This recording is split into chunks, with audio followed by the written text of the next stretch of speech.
I took the job because I needed the money and didn't mind isolation. That's what the posting said. Seasonal maintenance worker needed for remote coastal property. Must be comfortable working alone. Limited cell service.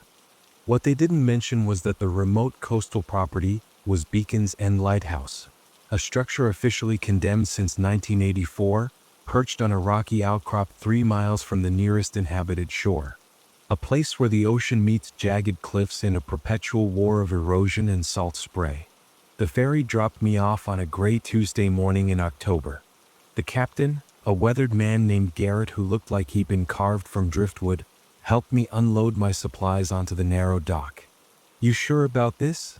he asked, eyeing the lighthouse like it had personally offended him. "Place has been dark for 40 years. There's easier money out there."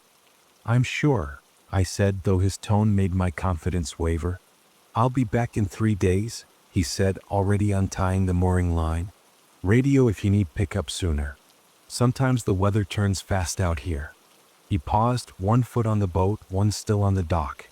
"And kid, don't go messing with the light mechanism. It's rusted through. Liable to collapse on you." I watched his ferry disappear into the morning mist before turning to survey my temporary home.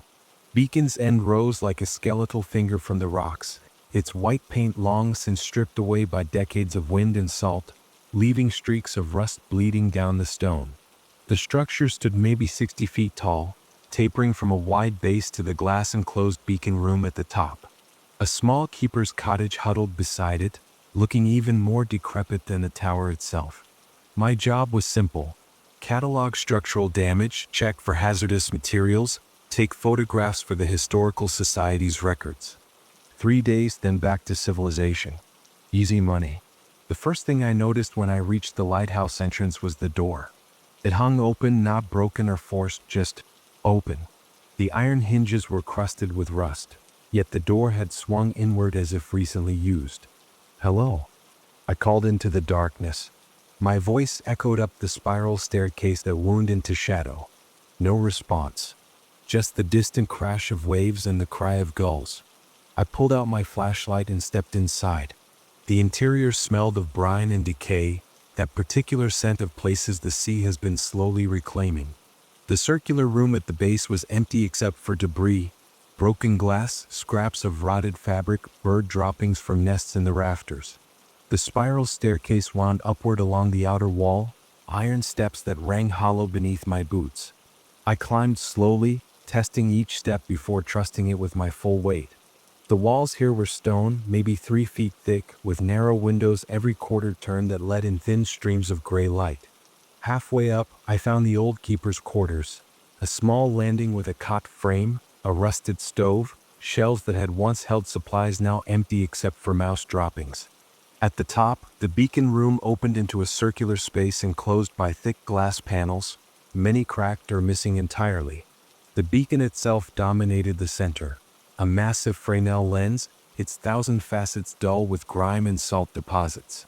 Behind it, the rotating mechanism, a complex system of gears and counterweights that should have been connected to a motor but instead just sat silent and still, frozen mid-rotation.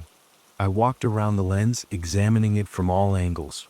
According to the historical records, this lighthouse had used a first-order Fresnel lens, one of the largest made, capable of being seen for 20 miles on a clear night. But it hadn't been lit since February 1984, when the Coast Guard decommissioned it in favor of automated buoys and GPS navigation. I pulled out my camera and started documenting. Rust on the gears, corrosion on the brass fittings, cracks in the lens panels, bird nests in the corners. Everything exactly as dead as it should be. As I worked, the day wore on. The gray morning gave way to a gray afternoon, the light barely changing. I moved methodically through my checklist. Structural integrity, compromised but stable. Electrical systems, completely stripped out decades ago. Plumbing, non-existent. Wildlife presence, extensive bird nesting, possible rodent infestation. By 4 o'clock, I'd finished the tower inspection and moved to the keeper's cottage. It was in worse shape.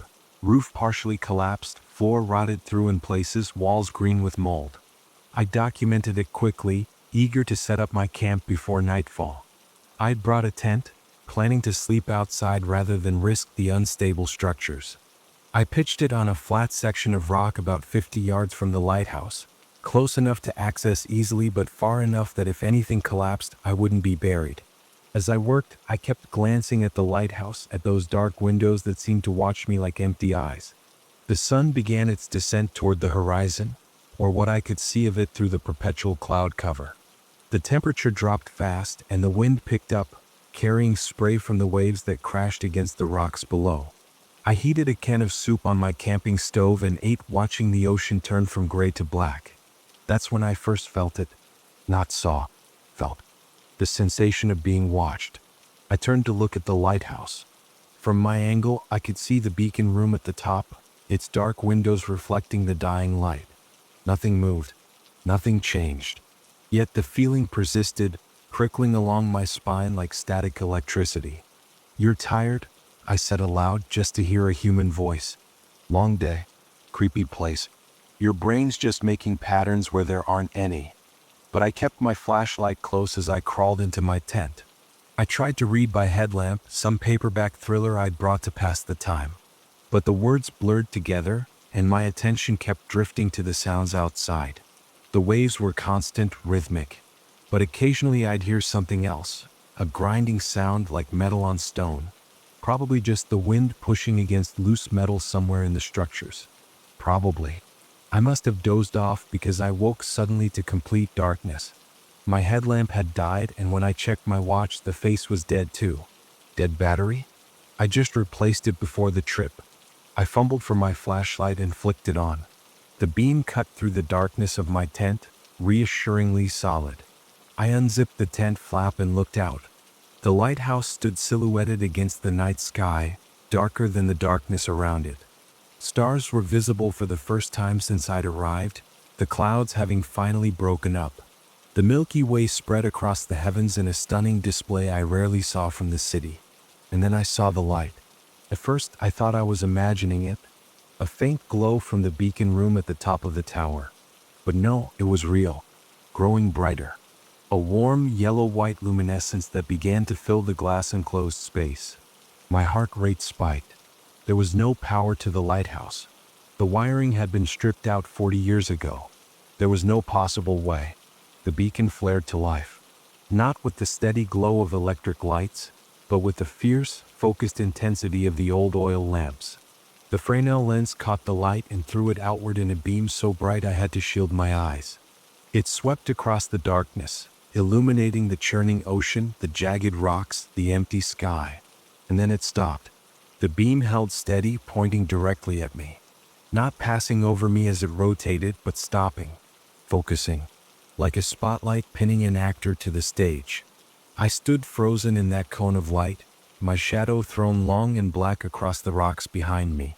The beam was so intense I could feel its heat on my face, could see every detail of the landscape around me rendered in stark contrasts of light and shadow. For 10 seconds, maybe 20, the light held me.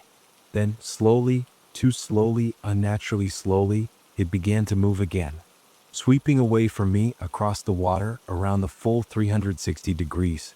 And when it came back around, it stopped on me again.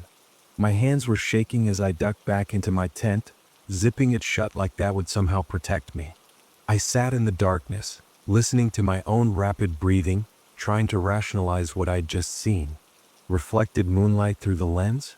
No, the beam was too bright, too focused. Some kind of automated backup system I didn't know about? Impossible. The place had been dead for 4 decades. Someone else on the island playing a prank? Oh. I pulled out my radio, intending to call Garrett to demand an early pickup. But when I turned it on, all I got was static. No channels, no signal. Just white noise that rose and fell like breathing. Outside, the beam swept past my tent, and for a moment the fabric glowed translucent. I could see my own shadow puppet on the canvas. Then darkness. Then light again as the beam completed another rotation. Each time it paused on my tent. Each time a little longer than before. I didn't sleep the rest of that night. I sat with my back against my backpack, flashlight in one hand, pocket knife in the other, though what I thought I could cut, I couldn't have said. Just needed to hold something solid. Something real. As dawn finally broke, gray and cold, I unzipped my tent and looked out. The lighthouse was dark again, silent, dead, as if nothing had happened at all. I spent the first hour of daylight trying to convince myself I'd dreamed it. The lighthouse stood cold and lifeless in the morning drizzle, exactly as I'd found it yesterday. No glow from the beacon room, no mysterious light, just weathered stone and rusted metal slowly surrendering to the sea. But when I checked my tent, I found the evidence I couldn't explain away: scorch marks. Faint, yes, barely visible against the green nylon, but their circular patterns were something intensely hot had focused on the fabric. Not enough to burn through, but enough to discolor, to mark. I photographed them with trembling hands, though I knew the images would prove nothing to anyone who wasn't there. The rational part of my brain, the part that had gotten me through engineering school, that dealt in measurements and materials and provable facts, kept insisting there had to be an explanation. Some kind of residual phosphorescence in the old lens. Swamp gas. Ball lightning. Any of the dozen phenomena that people mistook for ghosts. But the part of my brain that had evolved to keep my ancestors alive in the dark, the part that recognized predators and danger and things that didn't fit the pattern of safe reality, that part was screaming at me to get off this rock right now. I compromised. I'd complete today's work as planned, document everything thoroughly, then radio for early pickup. Professional. Methodical. But definitely leaving. The morning's task list included inspecting the cottage's foundation and checking the cistern system that had once collected rainwater for the keeper. I forced myself to work, to follow my routine, because routine meant control, and control meant not thinking about impossible lights and dead lighthouses. The cottage inspection went quickly. It was too far gone to save, and I noted as much in my report. The cistern, buried in the rocks behind the cottage, was dry and cracked, filled with decades of blown debris and bird bones. By noon, I'd completed everything I could reasonably do without returning to the lighthouse tower itself. And that's what I'd been avoiding, because the tower meant going back inside, climbing those stairs, returning to the beacon room where something I couldn't explain had happened. I made myself eat lunch first. Granola bar, jerky, water. Fuel for the body. Delay for the mind. At 1 o'clock, I picked up my camera and headed for the tower door. It was open again. I stopped in my tracks, ice flooding my veins. I knew I'd closed that door when I left yesterday. Had even checked it twice, rattled the handle to make sure it latched. Old habit from living in the city where an open door meant intruders. But now it hung open just like when I'd first arrived. Beckoning. Hello. I called out. Is anyone there? The only answer was the wind and the sea. I pulled out my flashlight, even though daylight filtered down from the beacon room above, and stepped inside. The base level looked exactly as I'd left it. No new footprints in the dust. No signs of disturbance. I started climbing. Each step echoed in the narrow spiral. My flashlight beam danced across stone walls slick with condensation. When I reached the keeper's quarters landing, I paused. Something felt different here, though I couldn't immediately identify what. Then I realized the air smelled wrong. Not the usual brine and decay, but something else underneath. Ozone. Like after a lightning strike. Like electricity. I continued up, each step feeling heavier than the last, until I emerged into the beacon room. The lens gleamed.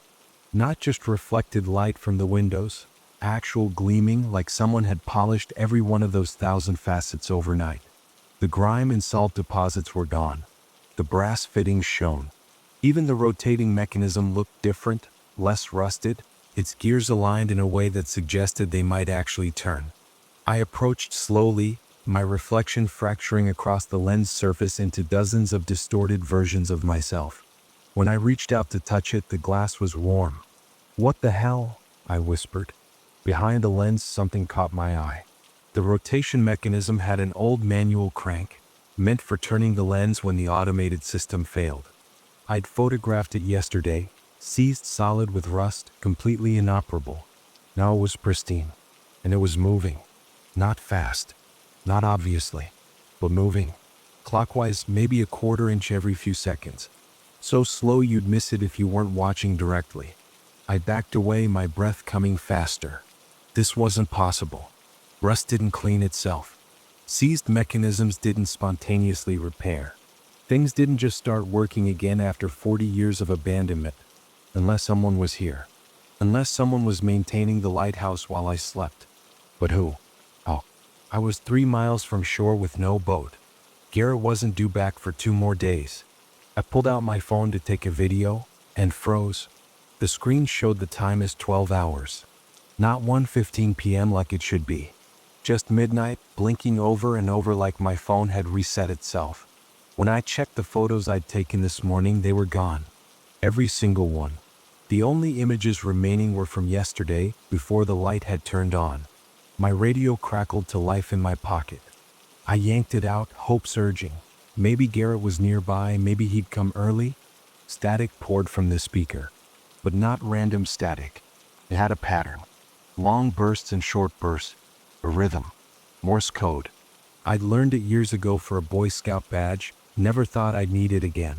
But the pattern was simple enough to recognize. W80C. The radio went dead. I stood there holding it, my hands shaking, trying to process what had just happened. Then, slowly, I turned toward the windows. The ocean had changed. The water was glass smooth, not a ripple disturbing its surface despite the constant wind. The color was wrong too, not the gray-green of the Atlantic, but a deep, almost black blue, like looking into infinite depth. And the fog was coming. It rolled across the water toward the lighthouse, a solid wall of white that moved with purpose rather than wind. Within minutes, it had surrounded the rock, cutting off visibility beyond 10 feet. The world became cotton-white silence. I checked my watch. Still dead. My phone still showed midnight. That's when the light came on. There was no dramatic surge this time, no warning. One moment the beacon room was lit only by the diffused glow of fog-filtered daylight. The next, the lamp behind the lens blazed with that same impossible yellow-white intensity. The beam shot through the fog, cutting a tunnel of clarity through the white. It swept across the water in its slow rotation, revealing glimpses of the ocean surface in its path. And in those glimpses I saw things. Shapes in the water. Not boats. Not whales. Not anything that should exist.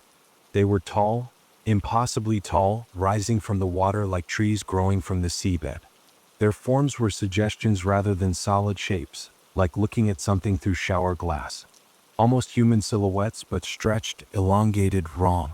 The beam passed over them and they faded back into the fog, only to reappear as the light came around again. Each rotation they were closer. I stumbled backward, my back hitting the lens, making it ring softly like a struck crystal. The beam continued its rotation, and now I could see more of them. Dozens. Hundreds maybe, standing in the water at various distances, all facing the lighthouse. All moving toward it. The beam swept past my windows, momentarily blinding me with reflected light. When my vision cleared, I saw something else. The shapes weren't just in the water. Some were on the rocks below, halfway between the waves and the lighthouse base. Not walking, not exactly.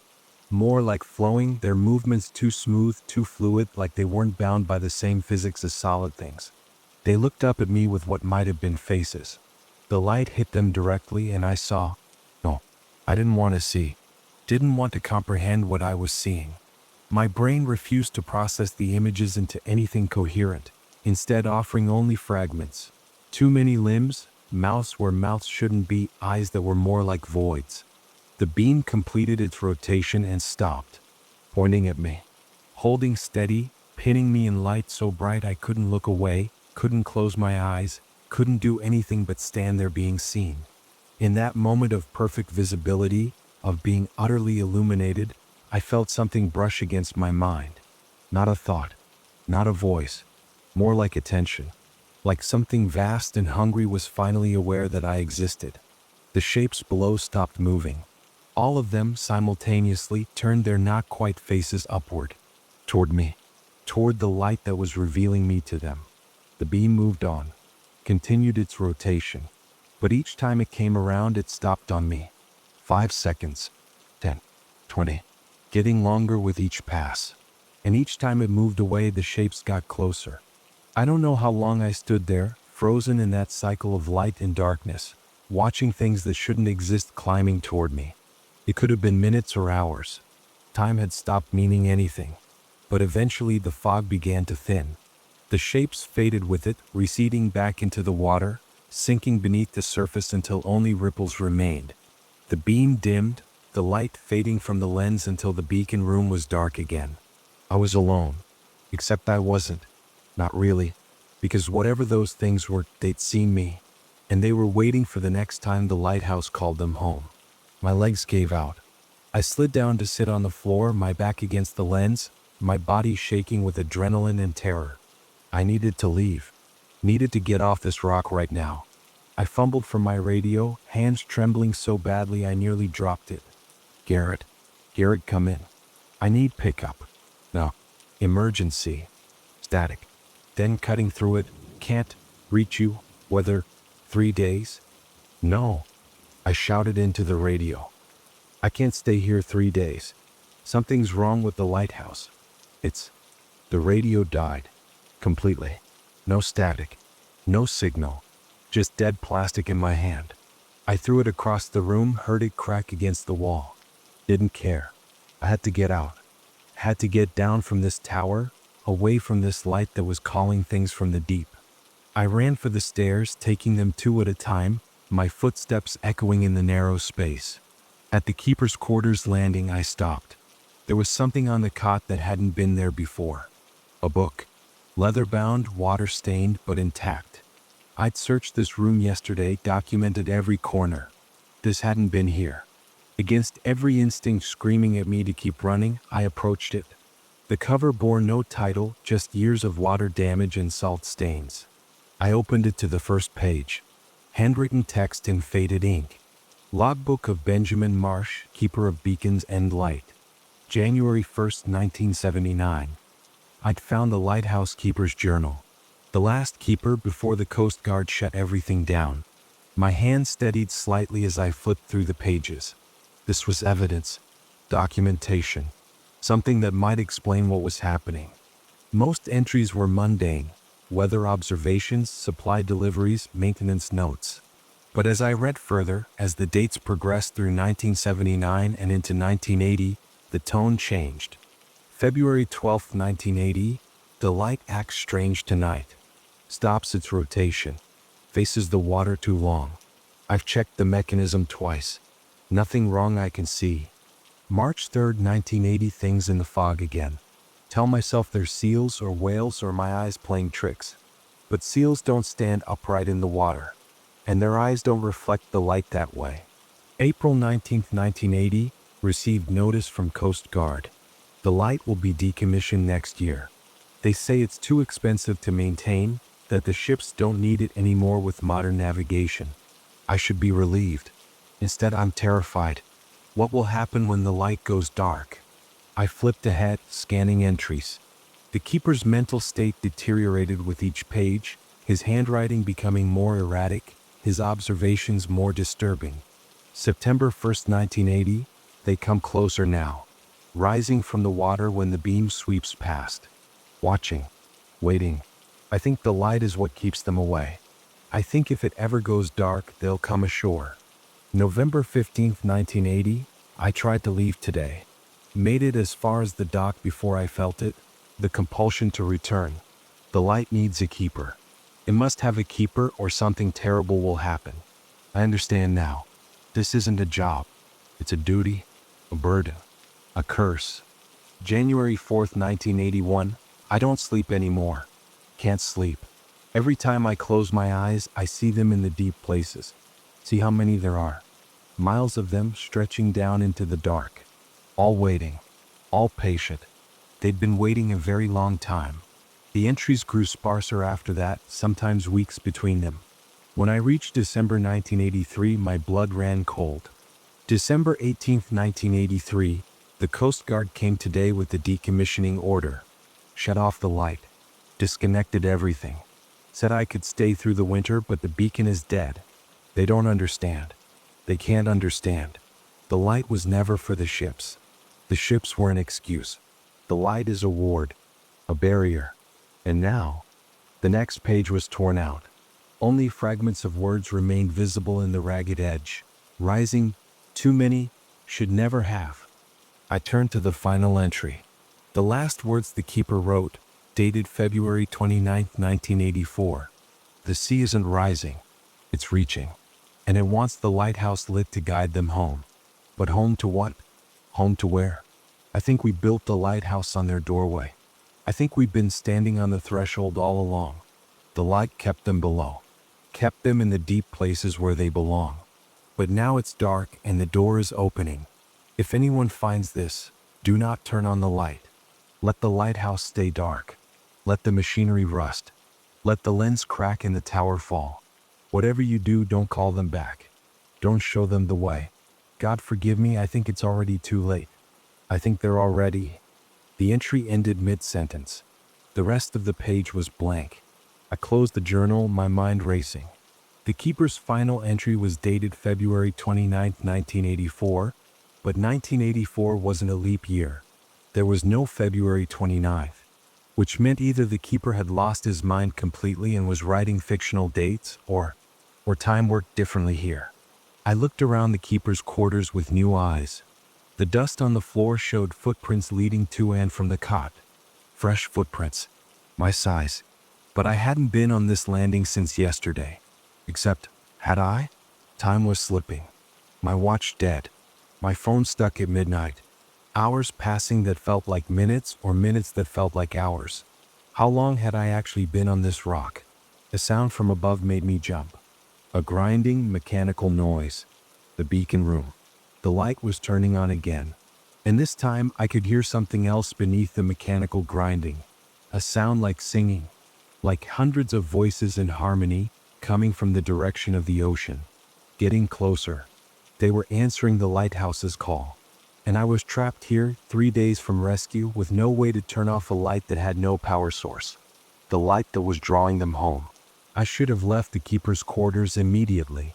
Should have run down those stairs and as far from the lighthouse as I could get. But I couldn't move.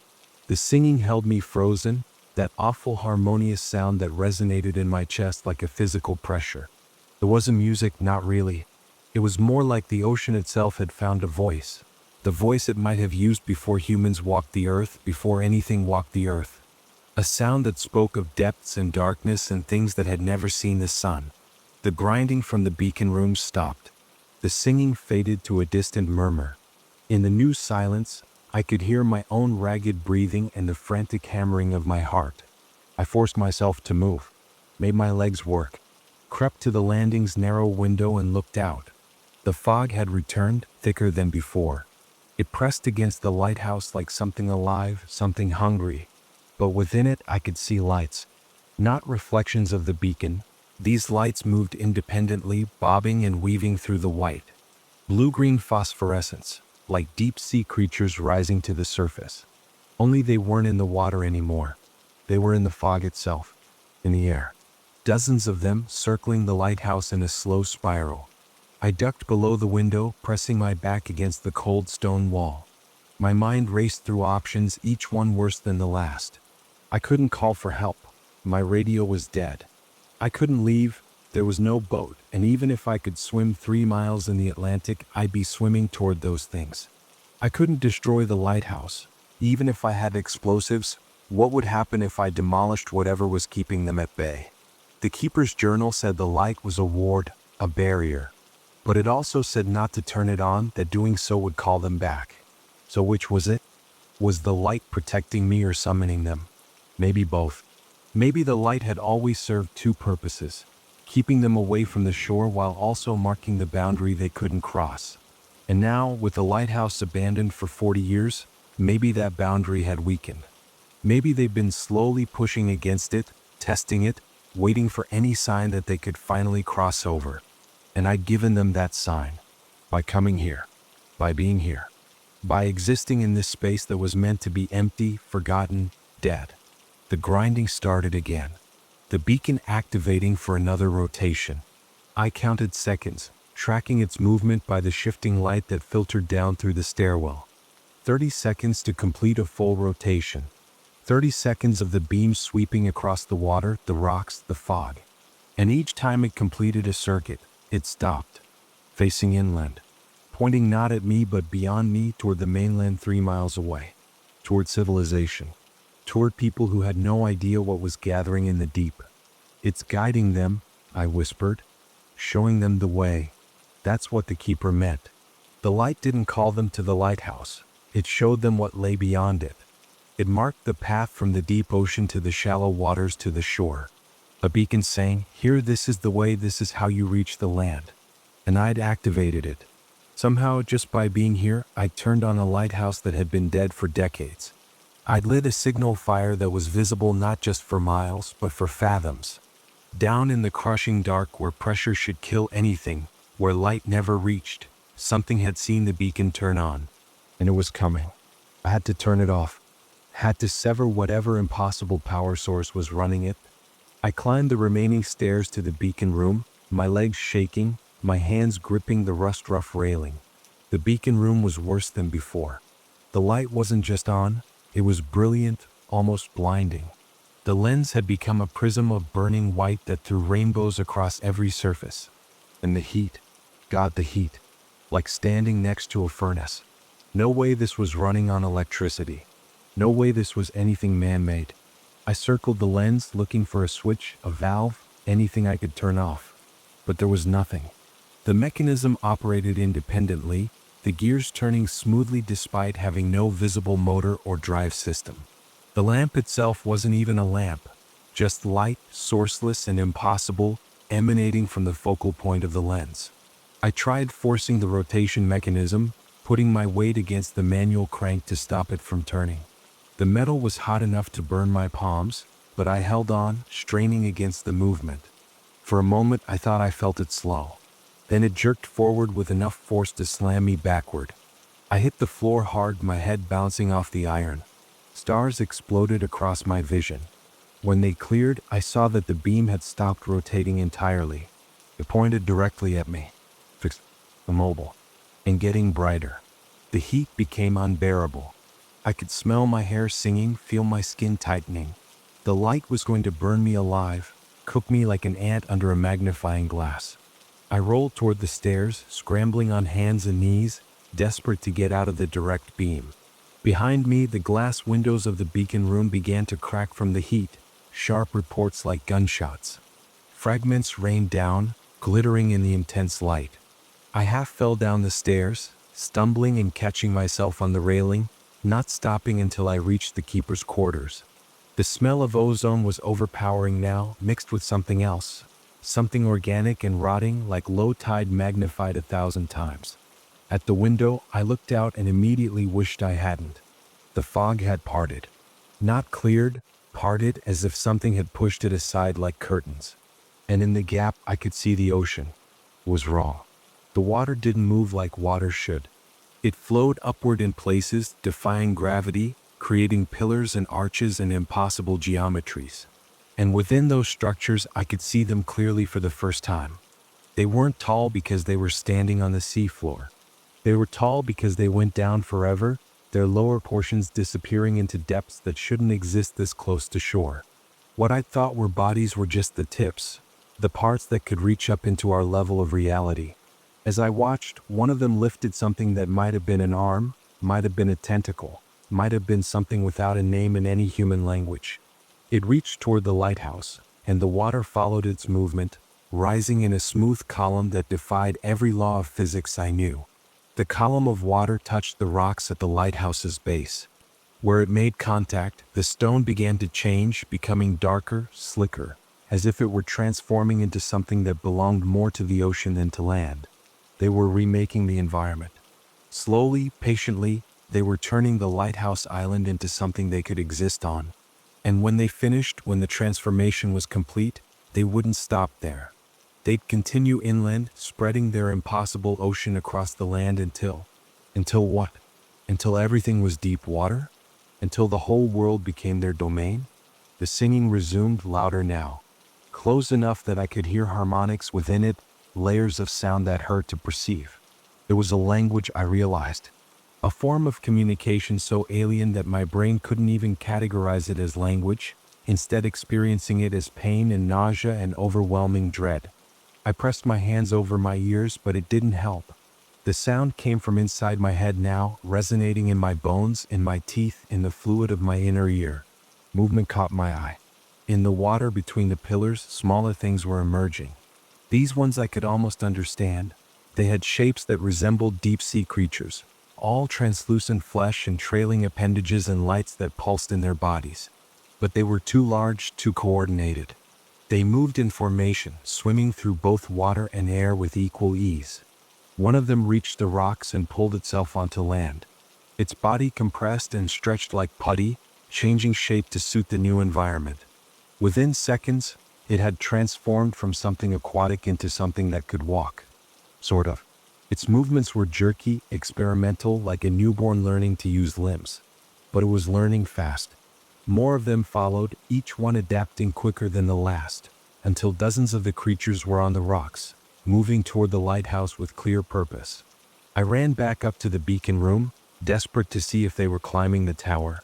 The broken windows gave me a clear view down to the base. The creatures were indeed climbing, but not toward the entrance. They were spreading across the structure's exterior, covering it in a living layer that pulsed and shifted, changing it, claiming it. The lighthouse had become their beacon, their way marker, and they were making it permanent. I turned away from the window and saw that the keeper's journal had somehow appeared in the beacon room. I knew I'd left it downstairs, but there it was, lying open on the floor. The pages flipped on their own, turning as if blown by wind that didn't exist, stopping on an entry I hadn't seen before. The handwriting was different, shakier. Final Testament of Benjamin Marsh, written as my mind clears for the last time. I understand now what I failed to understand before. The lighthouse was never built to guide ships. It was built by the sea itself, through us, using our hands and our ignorance. We are not the keepers. We are the kept. We are the caretakers of a doorway we didn't know we were opening. The light must stay dark. But if it lights again, if some fool stumbles into this place and awakens what sleeps below, then know this: you cannot turn it off. You can only choose who it guides to shore, them or you. Stand in the beam. Let it take you instead. Become the lighthouse. Become the light. It's the only way to close the door again. I'm sorry. I'm so sorry. But one life for millions seems a fair trade, doesn't it? Doesn't it? Please forgive me. Please understand. I had no choice. I have no choice. We have no. The entry ended there, the pen having scored deep gouges across the page as if the writer's hand had been forcibly stopped. Stand in the beam. Become the lighthouse. Become the light. I looked up at the lens, at the impossible brilliance still emanating from its focal point. At the beam that even now swept the horizon, stopping periodically to point at the mainland, showing these creatures the way to millions of unsuspecting people. The keeper had figured out the truth in his final moments. The lighthouse didn't run on electricity or oil. It ran on life, on consciousness, on the essence of whoever was trapped in its mechanism. For 40 years, it had been dormant because the last keeper had been consumed, used up, burned out like a spent bulb. But I'd come here, brought fresh life to this dead place, and the lighthouse had eagerly accepted the offering, reactivating the moment I arrived. But it was incomplete. It needed me to willingly enter the beam, to consciously surrender myself to become part of its machinery. Only then would it have enough power to fully anchor itself between the deep and the shallow, to hold the door closed once more. One life for millions. One person burning forever in an endless beacon to keep things that shouldn't exist from reaching the surface. The creatures were inside the lighthouse now.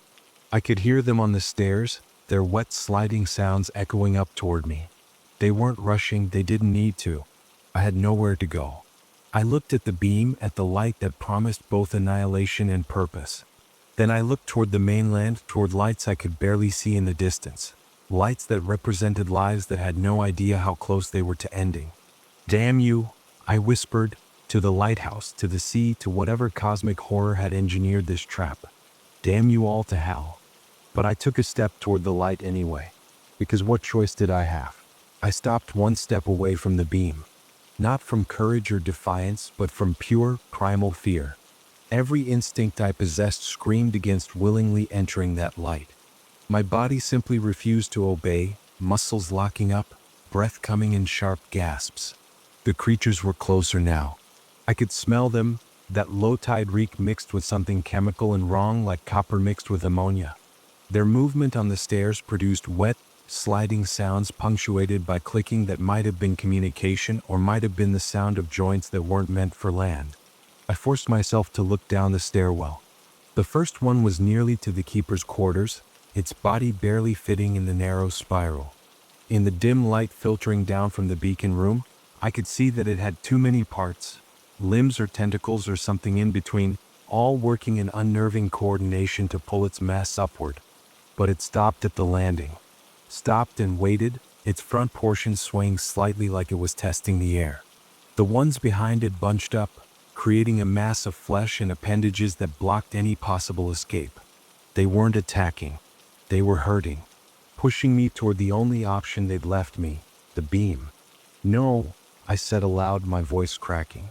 No, there has to be another way. But even as I said it, I knew there wasn't.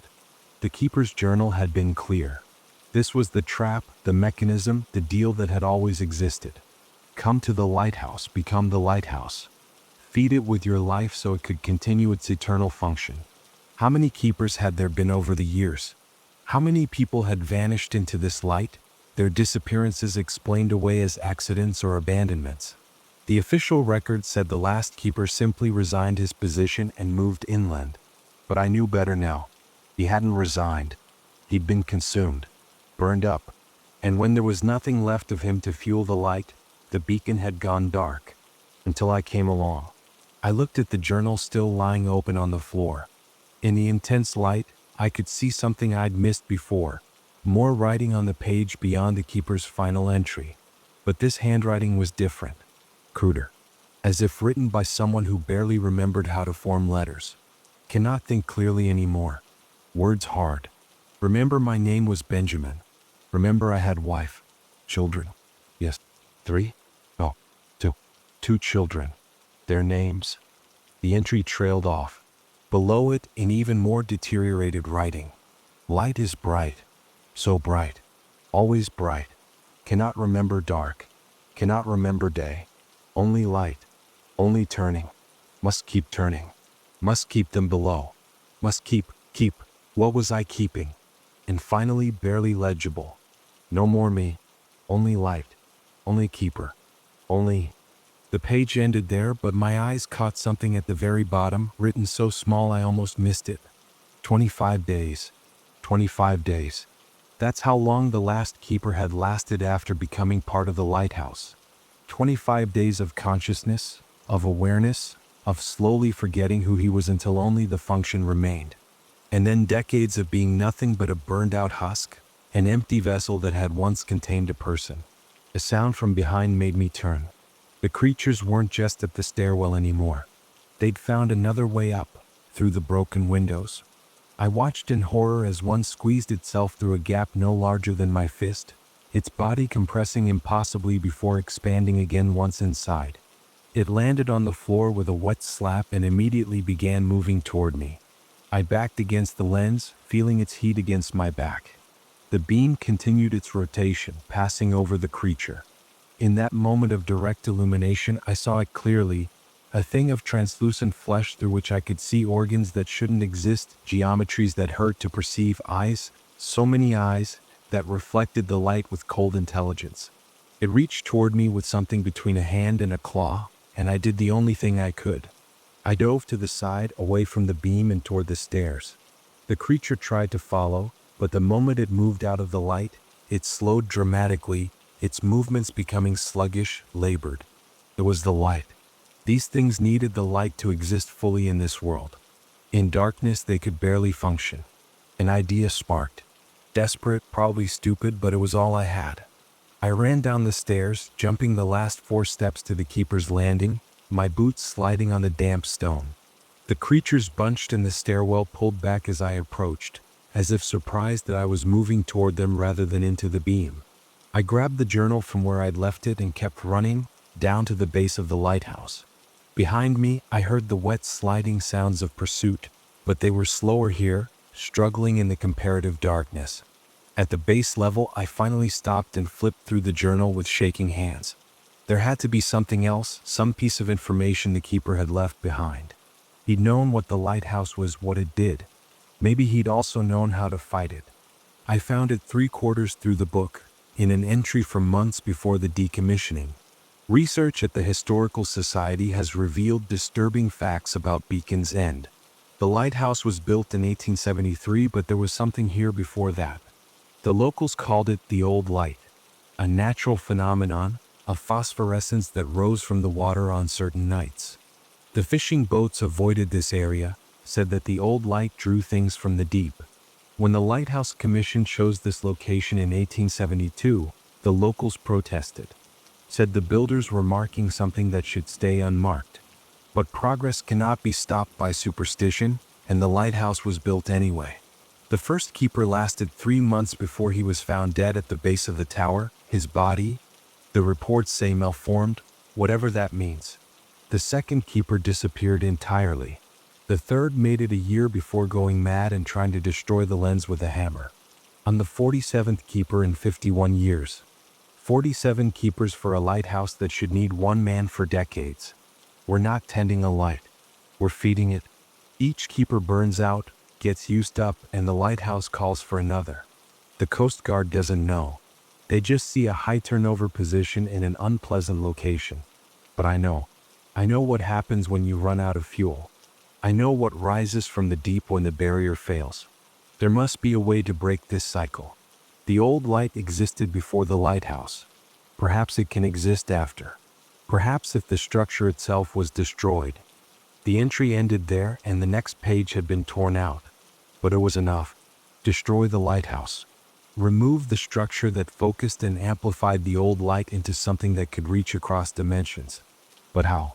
I had no explosives, no tools beyond a pocket knife and a flashlight. The lighthouse was built from stone and iron, meant to withstand decades of storms and waves. I couldn't topple it by pushing, unless I looked up at the spiral staircase, at the iron steps that wound up the interior. Metal. Conductivity. The storm. I needed a storm. As if summoned by the thought, thunder rumbled in the distance. I ran to the door and looked out. The fog was breaking up, blown apart by rising winds. Clouds were rolling in from the east, dark and heavy with rain. A storm front, moving fast, the kind that could produce lightning. Lightning. That was it. If I could draw a strike to the lighthouse, direct it through the iron structure into the mechanical heart of the beacon. I raced back up the stairs, past the creatures that shrunk from my flashlight beam, back to the beacon room. The rotation mechanism was iron. The gears, the shaft, the counterweights, all iron. All connected. But I needed something to reach higher, to extend above the lighthouse and attract the strike. The beacon room itself was the highest point. Unless I looked at the manual crank, the one I tried to use to stop the rotation. It was detachable. I could see where it socketed into the mechanism. If I could remove it and extend it up through one of the broken windows. The first drops of rain hit the glass, fat and heavy. The storm was arriving.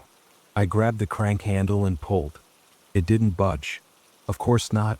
It had been sitting for 40 years. I pulled harder, putting my back into it, ignoring the heat that burned my palms. Something gave. The crank came free with a screech of metal on metal, nearly sending me sprawling backward. It was heavier than I expected, solid iron, maybe 15 pounds of it. Thunder crashed, closer now. Through the broken windows, I could see lightning flickering in the clouds, building charge.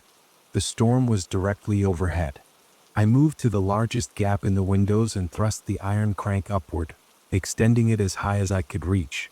Rain lashed my face and the wind tried to tear the metal from my grip, but I held on. "Come on," I muttered through gritted teeth. "Come on, you bastard. Strike here. Strike now." The beam chose that moment to complete another rotation, and I found myself directly in its path. The light hit me full force and I felt something. A pulling sensation like the tide going out but applied to my consciousness instead of my body. The lighthouse was trying to draw me in, to complete the connection, to make me part of its eternal function. I could feel the keeper's presence in the light, not Benjamin Marsh himself, but the echo of what he'd become. A warning and a plea and an apology all at once. I could feel the 46 keepers before him too, all of them layered together, all of them bound into the mechanism that kept the door between worlds closed. And I could feel what would happen if I let go, if I dropped the crank, if I surrendered to the beam. The pull intensified, like invisible hands slipping into my skull, peeling apart thoughts like wet paper. I could feel memories loosening, drifting, unraveling. My name tugged first, stretching thin like a whispered echo. Images of my childhood flickered and blinked out one by one. A backyard swing, my father's old truck, the blue-walled bedroom I'd grown up in. The lighthouse wanted them. Wanted me. Wanted to add another keeper to its eternal procession. My fingers tightened around the iron crank. I screamed wordlessly and forced myself to stay present. Feel the wind, the rain, the sting of cold metal burning my palms. Anything to ground me. Behind me, the creatures shrieked. The sound tore through the beacon chamber, an overlapping cacophony of voices that were almost human but far too wet, far too resonant. They surged forward as one, drawn by the beam's acceleration, because it was reacting to me. The lighthouse knew what I was doing. It wasn't going to let me break the cycle. A flash tore across the sky. For a heartbeat, everything went silent. Air sucked out, time suspended. Then, crack. Lightning hit the crank. The world became white. A sound like a mountain being split in half detonated inside the tower. The shock wave blasted backward through the chamber, throwing me off my feet. My spine slammed into the lens housing. Shards of hot glass exploded outward like shrapnel. The creature screamed. Not in anger, in agony. The lightning poured down through the crank, into the rotation mechanism, into the gears, the iron, the very skeleton of the lighthouse. Blue-white arcs jumped across every surface, crawling like liquid fire. The beam stuttered, flickered, then flared impossibly bright, so bright the world vanished behind it. The tower shook violently. I crawled, half blind, half deaf, toward the stairs as burning hot air roared past me. Gears were melting, liquefying, dripping like molten wax. Somewhere deep in the tower, something snapped, a foundational beam giving way. A second jolt of lightning hit. The tower groaned. It was the sound of a dying animal. Behind me, in the blinding chaos, the creatures were evaporating. They dissolved like smoke in wind, their forms losing cohesion each time the lightning struck. Some clawed toward the beam, trying desperately to reach the light before it died completely. Others fled downward, disappearing into cracks or through windows, anything to escape the electric inferno. Another shockwave. Another fracture. The metal grating beneath me buckled. I rolled down the last few steps into the lower landing, smashing through debris as the whole lighthouse convulsed. The beam flickered again, this time dimmer. The pull in my mind loosened. The hands retreated. The memories, my name, my childhood, my life, snapped back into place like a rubber band. The lighthouse was dying. I stumbled downward, slipping on broken iron and cracked stone. The creatures that had blocked the stairwell earlier were collapsing into gelatinous heaps, their forms barely holding shape. One reached toward me, a skeletal arm forming out of translucent sludge, but it disintegrated before it could touch me. At the base level, the floor was already flooding with seawater forced in by the storm's surge. The outer walls groaned and bowed inward. Stones fell in chunks, smashing into the rising water like cannonballs. I shoved the heavy door with my shoulder. It resisted at first, swollen from the moisture, but then it burst outward and I tumbled into the raging storm. Cold rain slapped my face. Thunder rolled overhead. The lighthouse behind me let out a deep, cavernous roar as if gasping its last breath. And then, it began to fall. The beacon at the top burst in a final blinding flash. The entire structure folded inward, collapsing like a dying star imploding. Pillars snapped. Stone shattered. The spiral staircase twisted downward into a metallic scream. The sea swallowed the remains with terrifying speed. Massive waves crashed against the ruins, dragging them under as if eager to erase the lighthouse from existence. I crawled up the rocky embankment, soaked, shivering, bleeding from a dozen cuts. When I reached the top and dared look back, the lighthouse was gone. Completely gone. Only a swirling whirlpool remained where it once stood, slowly closing in on itself like an eye shutting. The storm quieted almost instantly. The fog lifted. The old light never reappeared. For a long time, I lay there, chest rising and falling in ragged breaths, unable to process the enormity of what had happened. Then I remembered the journal in my jacket. I pulled it out. Miraculously, it had survived. Though soaked and warped, the ink still clung to the pages. Except the last page. The one where the keeper had written his desperate plea, the one I'd used to piece together what to do, was now blank. As if the words had never existed. As if the lighthouse, in dying, had taken the last of its history with it. Or maybe Benjamin Marsh had finally been freed. The sun broke through the clouds as I stood. For the first time, real light touched the shoreline. I should have felt relief. Relief that I was alive. Relief that the nightmare was over. But then, far offshore, something moved beneath the water. A pale, enormous shape just barely visible through the clearing waves. Not approaching. Not rising. Simply drifting. As if waiting. As if watching. As if the things from the deep weren't gone. Only without their lighthouse to guide them. I turned and walked away before I could see anything more. Some doors should never be opened. Some lights should never be lit. And some truths should drown quietly in the dark. I pray to God the old light stays dead. But sometimes, late at night, when the fog rolls thick over the ocean, I swear I see a faint glow on the horizon. Not bright. Not strong. Just enough to remind me. Nothing that old stays buried forever. The ocean didn't roar when it rose. It groaned. A deep, dragging vibration rolled across the waves, so low I felt it more than heard it. The lighthouse trembled beneath my boots, dust sifting from the ceiling like ancient breath. Outside, the beacon kept turning at its unnatural slow pace, the beam thick like liquid light cutting through the fog. Every rotation paused directly on me. The beam didn't just illuminate me anymore. It held me. The moment it landed on my body, my skin prickled. Like static, like hands running across my arms and ribs and face. I staggered back from the window, but the light followed like a physical thing, its final resting spot pointed squarely at my chest. Behind that blinding beam, a shadow grew. Not a boat, not an animal, nothing that belonged to the surface world.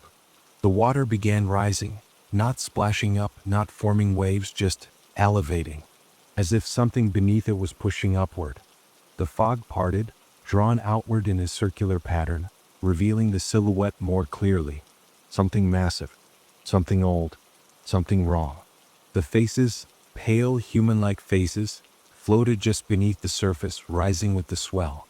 Dozens, hundreds, eyes open, mouths parted. Their limp hair drifted like seaweed. But none of them blinked or shifted or seemed alive. They rose because something else was rising with them. I grabbed the railing of the spiral staircase and forced myself downward. The iron stairs groaned with each step as the lighthouse shook harder and harder. The journal's final line burned into my mind. The sea isn't rising. It's reaching. Reaching for me. Reaching through the lighthouse. Reaching because the beacon was lit again. When I reached the bottom floor, I sprinted toward the generator room, the same one I'd confirmed had no functioning equipment. The light wasn't coming from any power source on Earth. I needed to shut it off. I needed to kill the beacon. Something slammed against the lighthouse exterior. Hard enough that chunks of plaster rained down. Then another impact, louder, closer, followed by a dragging sound across the stones. Like claws. I didn't want to know what kind of claws could scrape stone underwater. The generator room was colder than the rest of the tower, as if the ocean had seeped into the metal walls themselves. My breath puffed white. The machinery inside was rusted, useless, coated in 30 years of salt decay. And yet all of the needles and dials were shaking violently, as if they were receiving power from somewhere unseen. The light outside grew brighter, brighter, brighter, until the room itself pulsed with it. Then the logbook in my pocket vibrated. At first I thought it was the shaking tower. But no, something inside the book scratched. A fingernail dragging across paper. Slowly, patiently, I pulled it out. The last page, the one with the keeper's final warning, now had a new sentence written beneath it in dripping black ink. Light must stay lit until it arrives. The ink was wet. I slammed the book shut and backed away, heart punching against my ribs. Something outside let out a long, wet exhale, like a whale spout distorted by something trying to imitate it. I stumbled up the stairs leading to the main floor, grabbing the railing to keep from falling as the tower leaned slightly to one side. The waves were higher now, smashing violently against the base. Water seeped through the cracks in the stone floor. Then, just for a moment, the beacon's rotation stopped entirely. The light didn't sweep. It didn't move. It pointed directly at the lighthouse window. Directly at me. I shielded my eyes, but the glare cut through my fingers. Somewhere deep in the beam, faint outlines shifted, like silhouettes inside the light itself. People drifting, half submerged. Their bodies stretched and elongated unnaturally. The tower shook again, this time not from impact, from something climbing it. Wet, dragging sounds ascended the outer stones. I heard fingers, too many fingers, tapping against the window glass. The silhouette pressed against the fogged pane was long, skeletal, and swaying like it was still underwater. I bolted for the spiral stairs leading to the lantern room. If I could reach the beacon, maybe I could smash something, shatter the lens, break the platform, anything to stop the light. Halfway up, the tower lurched sideways. I slipped and cracked my shin against the metal steps, grabbing the railing with both hands. The whole lighthouse was being pulled, tilted from the base outward toward the sea. That massive shadow was closer now. Close enough that the fog glowed behind it from the beam reflecting off its slick skin. Close enough that the pale drowned faces under the water were no longer still. They were drifting upward, mouths opening like they were gasping. I climbed faster. When I reached the lantern room, the heat hit me like a furnace. The beacon was blinding, far brighter than any normal lighthouse bulb. The glass housing pulsed with a deep orange glow, as if there was a fire burning inside. But there was no bulb. There was no mechanism. The source of the light floated, hovered, in the center of the room. A sphere of liquid gold, swirling and condensing like a miniature sun. Tendrils of glowing mist pulsed outward. Every time one touched the surrounding metal, it hissed. This wasn't human technology. Wasn't electricity. It felt alive. The ocean thundered below. The creature, whatever it was nearly upon the lighthouse. I grabbed a rusted pipe from the floor, raised it over my head, and swung with everything I had. The pipe passed straight through the sphere. No resistance. No impact. Like swinging through fog. Instead, the moment the pipe cut through the light, the sphere reacted. It pulsed, violently. A shock wave of heat blasted me backward. I slammed into the wall, knocking the air from my lungs. My ears rang. The beacon flickered once, twice, then steadied. Outside, the ocean suddenly went silent. No waves. No wind. No movement. A hush. Then, a single enormous eye surfaced out of the water. Not a whale eye. Not a fish eye. Something between human and abyssal. Black pupil. Silver iris. Lids like stretched translucent membrane. And that eye locked onto the lantern room. Locked onto me. The logbook slipped from my jacket. It landed open on the lantern room floor. The pages flipped rapidly in the swirling heat until one finally slapped still. A fresh sentence had appeared. The keeper must guide us home. A human-shaped shadow rose behind the giant eye, tall, impossibly thin, with limbs bending like kelp in currents. Another figure rose. Then another. Then dozens. The faces under the water weren't dead. They were waiting. Waiting for the light to call them back. Waiting for a keeper. And the lighthouse, dead for 40 years, had chosen one. Me. I staggered backward as the glowing sphere in the lantern room elongated, stretching tendrils toward me like arms, reaching gently at first, then firmly, insistently. The logbook wrote again. Welcome back. My mind broke. I didn't scream. I didn't fight. I turned and leapt. Through the shattered lantern window. Into the freezing air. Down toward the black water. The last thing I saw before I hit the ocean was the beacon, a swirling gold eye, pivoting to follow me. And beneath the surface, just before everything went dark, shapes moved toward me. reaching, pulling, claiming. Because the keeper had returned. The lighthouse had turned itself back on. And now, so had I. The end.